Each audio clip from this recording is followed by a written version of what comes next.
for problem number 2, we're given that BC, the distance from BC, is 16 root 2, and then we're asked to determine what AB is. This is actually way easier than it looks. So let's label this. From B to C, this is 16 root 2.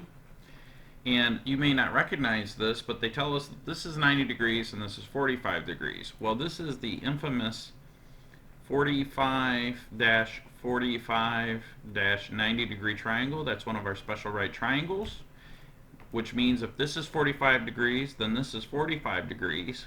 And this one we don't really need to do a lot of math. If we think about it, this is also what we call an isosceles triangle. And the isosceles triangle has a property that when the base angles are congruent, that's what makes it an isosceles triangle, that the corresponding base sides, in other words, this side is congruent to this side, right?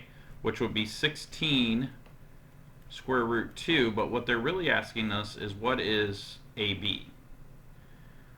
Alright, now you could do the Pythagorean theorem and solve for C, or you could remember the property. So remember, because this is a 45-45, that the property of this was 1 the square root of 2. So what that means is that whatever this value is, you're going to multiply it by x. Let me write it like this. This is really 1 times x, 1 times x, and then the square root of 2 times x. That's the ratio. It's 1 times something, 1 times something, and the square root of 2 times something. So what that means is this is x, this is x, so this would actually be the square root of 2 times x. So we'd say 16 square root of 2, because that's what x is, times the square root of 2.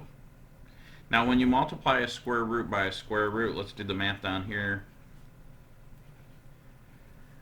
These, when you're squaring a square root, you're left with the base, so that becomes 16 times 2, which is just 32. It's pretty easy.